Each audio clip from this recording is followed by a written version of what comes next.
Wild Coast FM, your community connection.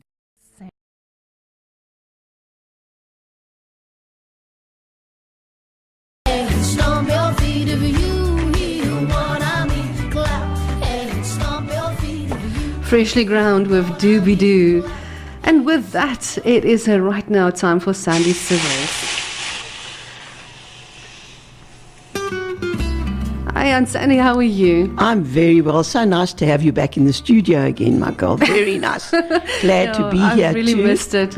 Yes, it's lovely, and it's a lovely day today, isn't it? Wonderful, wonderful. Yes, such a super day. And Sandy, what you've got cooking for us? Well, I've missed your cooking. Have you? Good show. First, we're going to start with a chicken dish. Mm-hmm. I'm using some canned peaches. Okay. With this, and then I'm going to do a peach chutney as well that you can put with chicken or pork chops or anything like that. But let's get on to they call it a Moroccan chicken, and you know, sometimes you have chicken during the week and just want to jazz it up a little bit, make it just a little bit different, and just add a little bit of spice or something to your meal.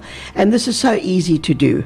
All you need to do is mix 2 teaspoons each of cayenne pepper and turmeric, and 1 teaspoon of ground coriander together.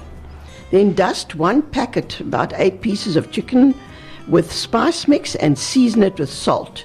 Now heat up 2 tablespoons of canola oil in a pan and fry the chicken pieces until they are well browned. Remove the chicken from the pan and brown 1 sliced red onion and 1 can of peach halves drained. That's the 410 gram tin. Okay. In the same pan. And then put your chicken, your onion and your peaches, plus a cup of chicken stock and a 1/4 cup of raisins in a roasting pan. And bake that for about 45 minutes at 180 until the chicken is cooked through. Serve that sprinkled with some chopped parsley, and you can serve it with rice or with couscous. And you know, that makes such a bit of a difference to your chicken. It's not barbecued, but it's got the spice, that hint of spice. It also sounds succulent. Which I think is a good idea and something nice. You know, we get into a rut and do the same old things with chicken. And I think that's really something different. Also, the peaches balance it out, eh? It's got that extra hint of sweetness as well. Yes, it does. You're right. And then a little bit of a peach relish or chutney that's quick and easy to make. You can serve this with pork chops. You can also serve it with some chicken as well. And I thought this was so easy to do, so I like these things that are easy to do. What we do is you saute 2 finely chopped onions and 1 diced red pepper in 1 tablespoon of oil. Then add a 1/4 cup each of sugar and white wine vinegar and a 5 centimeter knob of ginger grated. That's the fresh ginger. Now you cook to reduce it by half, and then add a 1/2 can of chopped tomatoes, a 1/2 can of peach slices. That's the 410 cans. I use half of that. You drain that and you dice those peaches, and you use 2 tablespoons of raisins and a 1/2 teaspoon of salt, and you simmer that for 10 to 15 minutes until it's sticky. Let that get cool, and you can use that with your pork chops. You can use it with your chicken. I think it's nice. You can use it with the cold meats. You know, it just lifts some nice little bit of a relish. Yeah. And I think that makes such a difference, especially in the winter. We need that little bit of brightness just to jazz things up again. And then what I really enjoy, beans. And they're so good for us. I'm talking about not the green beans, your baked beans. But this recipe calls for the speckled beans, so you're actually going to cook these beans. You're not going to take it in a baked beans. And I think this is such a nice recipe. It's a tomato bean bake with a herb bruschetta. You can serve it with a herb bruschetta. And you know, that you could add to your braai, or you could add it to whatever you're going to use. And for this you need a 1/2 packet of red speckled beans soaked, and a 1/2 packet of cannellini beans soaked. That's the little white beans. A tablespoon of canola oil, 1 onion finely chopped, 2 cloves of garlic minced, plus 1 whole peeled clove, and then 1 sachet of tomato paste, the 50 gram one, and 2 cans of chopped tomatoes, 410 grams each, 1 tablespoon of Worcester sauce, 2 teaspoons of sugar, some salt and pepper, and then afterwards you need a half a loaf of rye bread, or you can take a French loaf sliced, and a handful of chopped parsley, plus extra for serving. Now what you need to do for this is place your soaked beans in a pot and cover with cold water. Bring to the boil and cook until they're tender, which is about 20 minutes, then drain them. Now heat your oil in a large pan and saute the onion. Add your minced garlic and fry, and then add your tomato paste and cook for 1 minute. Then stir in your tomatoes, your par-cooked beans, your Worcester sauce, your sugar, and your seasoning. Simmer that for about 5 to 7 minutes so that the beans soak up all that flavor. Then toast bread slices on a griddle pan and rub it with the garlic clove and scatter with parsley. And you serve, you can stir in some extra parsley into your bean mixture, and you just serve it with your toast. Delicious. And that's delicious. And quick. Quick and delicious and veggie.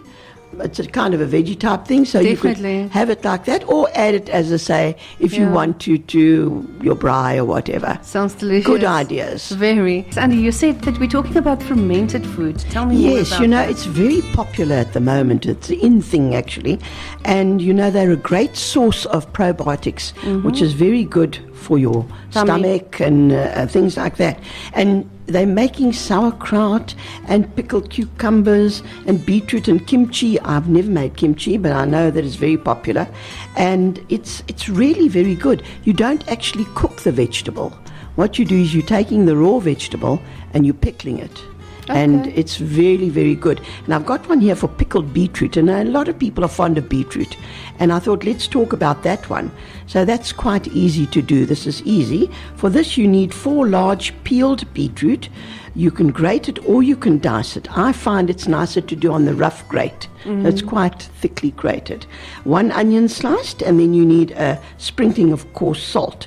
And these spices, you can use any of the following according to your taste. 4 garlic cloves smashed, a fresh chili, seeded and finely chopped, a teaspoon of black peppercorns, 1 teaspoon of caraway seeds, a half a teaspoon of coriander seeds, mustard seeds or fennel seeds, cloves and cinnamon sticks and bay leaves and grated ginger. So you've got a hang of a selection there. You don't have to use all of them.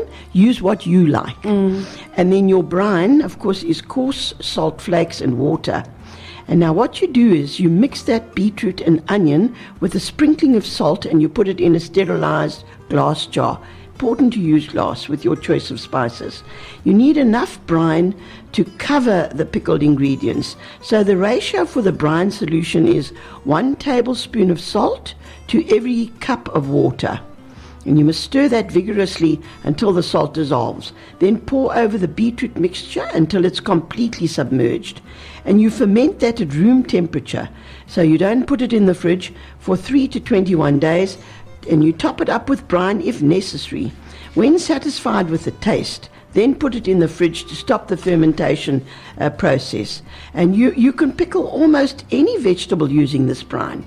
Sometimes cucumbers are on special. I saw a little while back you could get those English cucumbers on special. Now if you take those and thinly slice them, put them in a brine and Really? pickles. Cucumber? Yes, it's delicious. I never knew that. Yeah, and so nice to have with cold meats or cheeses, things like that. So think along these lines, and it's all so good for you, this. And also you save on electricity, cooking, just Definitely. a little bit of And hard it's work. always so nice if you're not really in the mood, if you're having a brine, you don't really want to make a salad. That's Sometimes right. Mom also needs a day off. That's right, and then You you've just got these open nice the- pickled yeah, things just that you open can a use bottle or a jar. and use that. So I think folks must try and think along those lines. And I think the beetroot is one of our popular salady things I know in South Africa, especially for braais and things like that. So let's try and do that. Let's try and do some pickled pickled beetroot this weekend. And Definitely. maybe try the cucumber as well.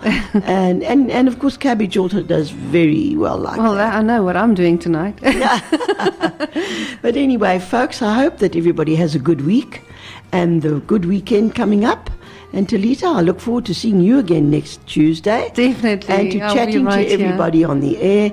And for now, everybody keep well and chat again next week. Thank you so much, Sandy.